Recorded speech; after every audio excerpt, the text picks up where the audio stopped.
Yaani inasikitisha sana kuona una simu ya 500 mkononi, lakini bando yako inaishia kwenye umbea tu. Sasa kama wewe ni kijana ambaye unajua nafasi yako, unaweza kubaki kwenye hii video, si ndio? Lakini kama wewe unataka kufuatia masuala ya umbea mtandaoni, au unaweza kumwacha nani ndivyo unazocho wameachana, wewe scroll tu kaeni kwenye umbea wenzio. Umeelewana? Sasa bwana, nataka niwafundishe kitu kimoja ambacho watu wengi hawakijui. Katika ulimwengu wa sasa mbona unaona, si ndio? Huwezi kuniambia kwamba mtu kama hizi nguvu za mifupa za kusaidia uweze kufanikiwa. No, si ndio? Kwa vijana wengi tunao sasa hivi wanatumia simu zao kwa ajili ya kuangalia umbea, kuangalia TikTok, kuangalia mambo ya ajabu, kuangalia udaku kwamba una hata faida yote kwenye maisha yao. Ukiangalia sasa dunia sasa imebadilika sana, si ndio?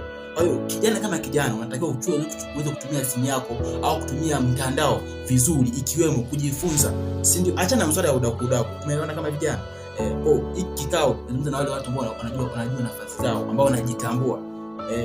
Nazungumza haya yote baada ya kuangalia mtandao, social media, watu wanatumia mitandao vibaya. Mtu anaamua kutengeneza madrama ya ajabu, watu wanafuatilia, wanaweka bando. Kwa kama kijana bwana jitambua, unapaswa kutumia bando lako kwenye vitu ambavyo vinafaa. Tumeelewana? Kwa hiyo usitumie bando lako usio mara nyingi kama acha nani at the young you have to play your green role. Understood?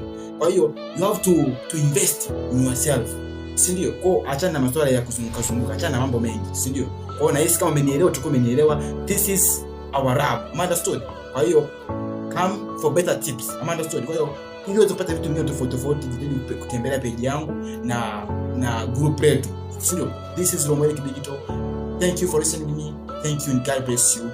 We are here for better performance. Asante sana.